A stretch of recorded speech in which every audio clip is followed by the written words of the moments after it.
That's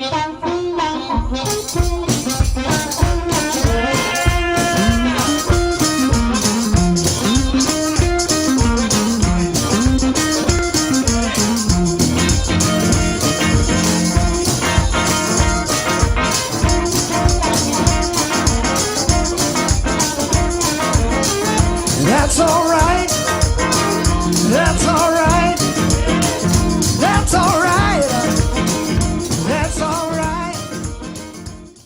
Hey everybody, this is Adam Gussow from Modern Blues Harmonica, and we began this video with a little bit from a recording by my blues trio, Sir Rod and the Blues Doctors, of a zydeco favorite, something that Buckwheat Zydeco and Tab Benoit and many others from the New Orleans area and Lafayette, Louisiana area have done. It's called Hot Tamale Baby. And so I want to show you, I'm going to use a B-flat harp because the lesson is really for intermediate players and above. Really, they all have a B-flat harp, so hopefully you have one. If not, get one, then you can come back to this lesson. This falls into that category of one-chord kind of breakdowns. I guess that would be the right term. Now, there's several different beats that I think of as a breakdown beat, but it's really important for harmonica players of a certain level to make sure that they can just kind of keep riffing on one chord without the changes to help them. Requires a certain particular kind of creativity, right? It's not a harmonic creativity. It's more kind of a rhythmic creativity, and it requires some chops. I don't quite have the chops it takes to play certain of the licks that I'd like to do on this, but I can show you the basic lick. And I'm going to show it to you first lip pursed, and then I'm going to show you the way I play it, which is actually tongue blocked. So lip pursed, well, I'll play it at speed. Actually, I'll tell you what, I'll play it the way I play it.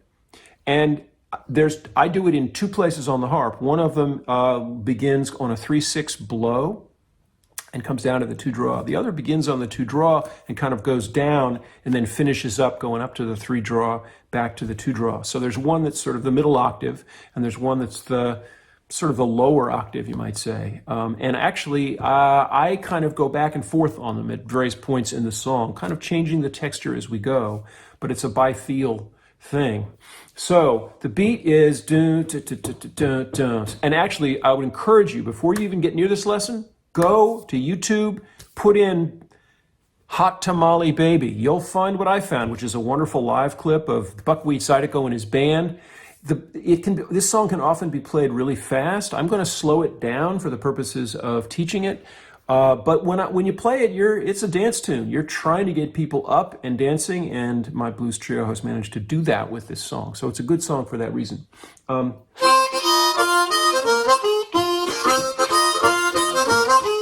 So it's ta-ta-ta-ta-ta-ta-ta. That's sort of the underlying ta-ta-ta-ta-ta-ta-ta. Of course, there would be the rub board. So it's 1, 2, 1, 2, da-ta-ta-ta-ta-ta-ta-ta. Sort of an eighth note thing on top of it.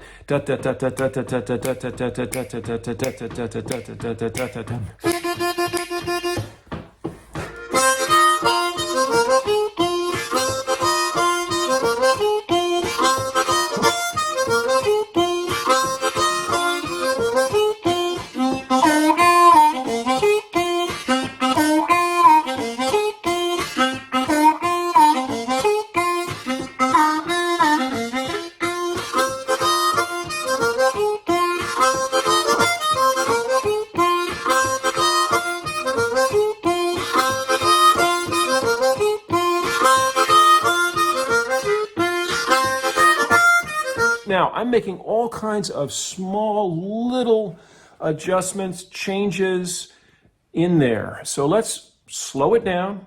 Let's simplify it. Let me give you the notes one by one. It's a really fun riff. And part of let me sort of explain the experiential element of this as you're playing it is to just do the same thing over and over and over. It may seem counterintuitive. That would seem to be boring. But what it does is it's a little bit like getting a train up to top speed, right?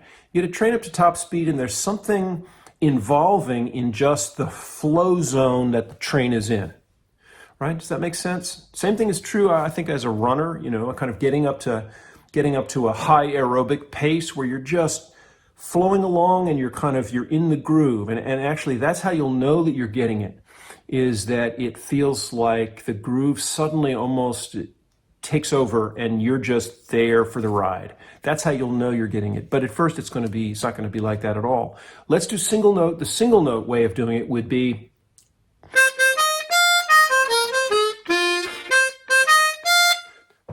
and by the way, the downbeat is, so we could start, maybe we'll start there. Let's start with 6 blow, 6 blow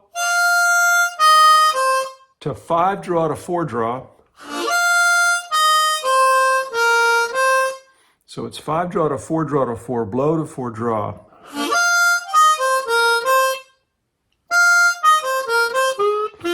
And then the 3 draw with a sort of slight, maybe a very little bit of pull on it. But I'm going to actually talk about a subtlety that's involved in that. Yeah, so if I play the entirely uninflected 3 draw with no bluing, with no slight flattening, it doesn't sound right to my ears.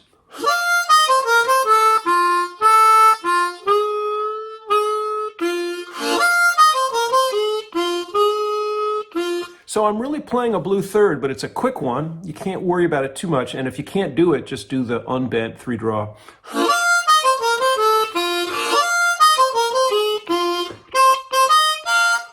So let's start with the pickup, what I call the pickup. 1, 2, 1, 2, 1.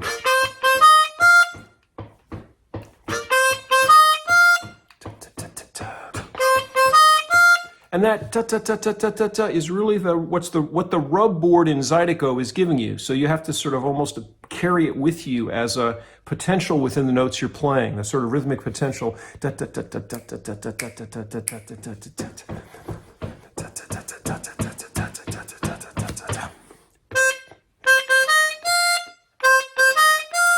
Now there's several very subtly different ways of inflecting that pickup.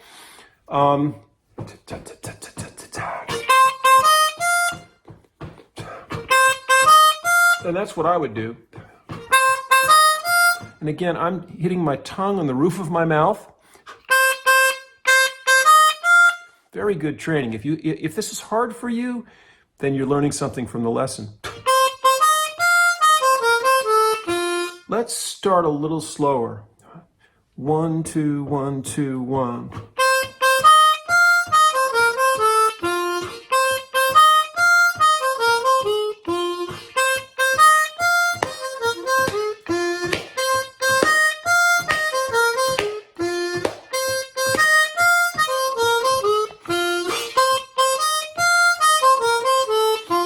Play it for 1 minute. I'm going to do it again and again, and I want you to do your best to join in with the track. Again, we're using a B flat harp. B flat. 1, 2, 3, 4, 1.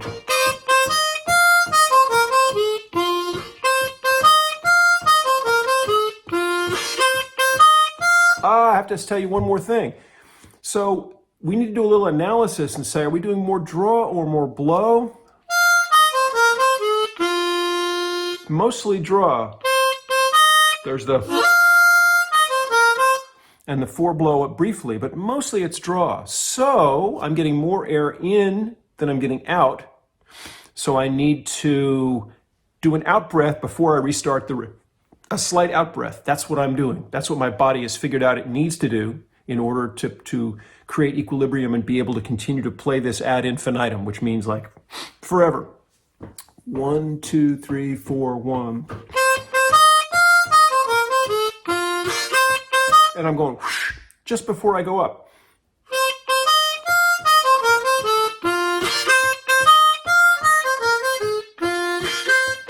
Can you hear it?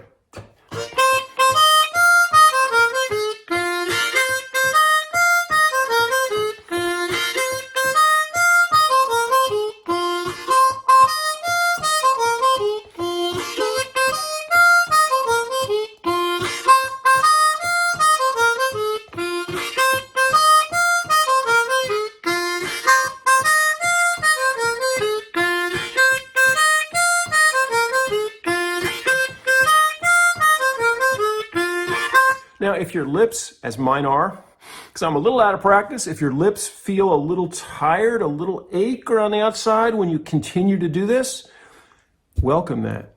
That's a sign that you're in training. You're working your lips, and all you need to do is then just stop for 15 seconds and just, wiggle them around and then do it again. And eventually that tiredness goes away and you just got the chops to play this for 4 or 5 minutes at a time. And you will have developed some strength. Okay, so that's the middle octave part. What about the lower octave? What are we doing down there? Well, I do a version of it. So I'm going down to the 1 draw, and of course I've got to have a strong 2 draw bend, a whole step bend.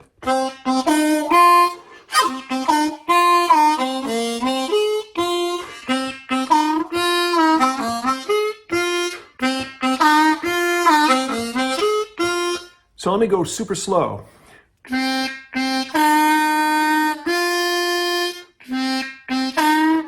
So I'm doing exactly the same notes, except an octave lower than I was doing in the middle octave, right?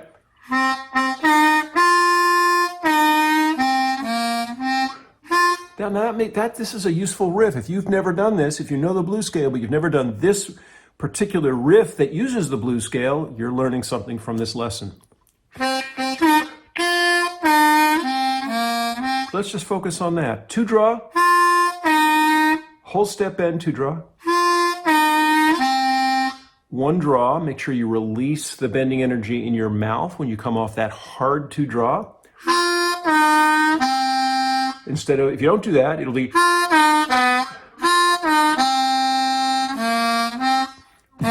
1 blow, 1 draw. And then we're going up to the 3 draw, slight bend. By the way, what I did there was just a weak 2 draw bend. That's only a half step bend. You want, so this requires a lot of push, right, in order to make it all work. Up to the 3 draw with a little bend.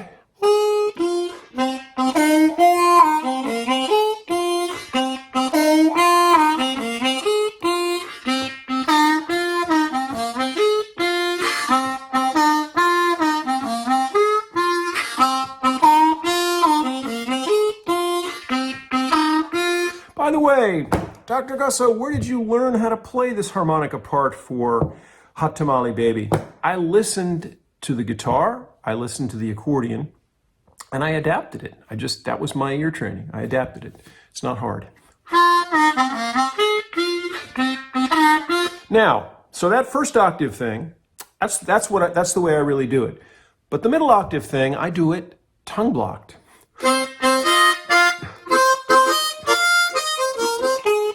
Or mostly tongue blocked, although when I get to a certain point in the riff, I then switch to lip pursing. So how does that work?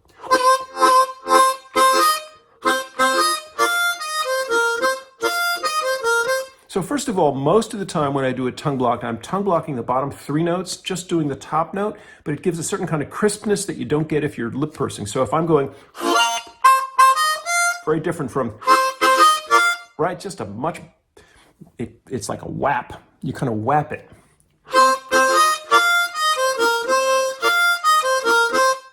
Now I get to that point tongue blocked,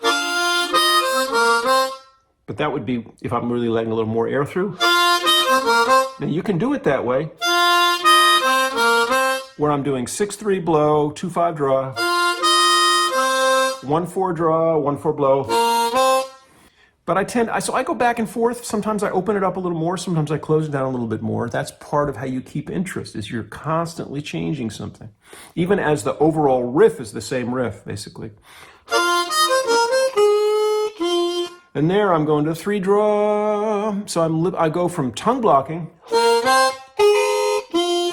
to lip pursing. And when I lip purse, I may let a little 4 draw in.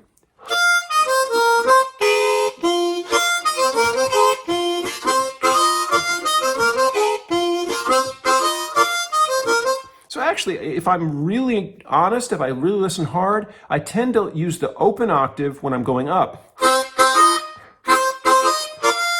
on the 1/4 draw, on the 2/5 draw, and then I tend to go to the close, so it's just 6 blow, but it's lip pursed. I mean, it's a tongue block.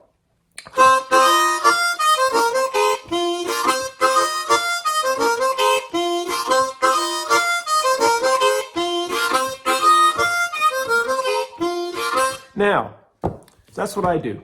But there's one more complication. Because if I'm honest with my ears and I listen to what the accordion or the guitar is doing, they don't actually do the blue third when they get to that 3 draw. What they tend to do is do minor third, then major third. They do it as a 2-note thing. What does that sound like? So talk about subtleties. It's trickier to do it this way, and you can do it either tongue blocked or lip pursed.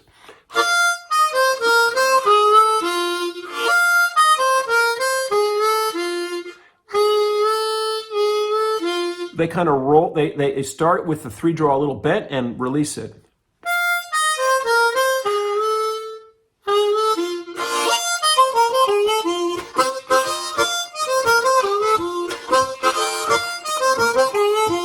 Like that, okay? Now that's a lot, And so I come and go. Sometimes I'll do it that way, sometimes I'll just do it with the blue third. So blue third.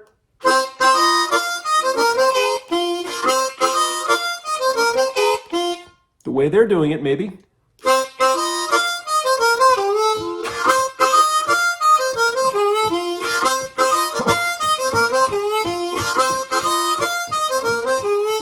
Woo, it's a lot.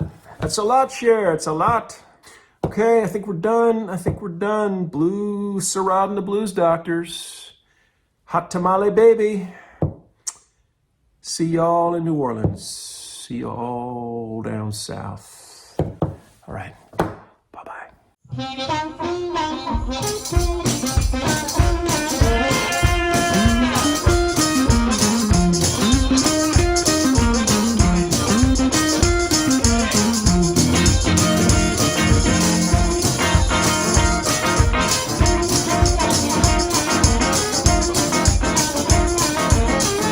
That's all right.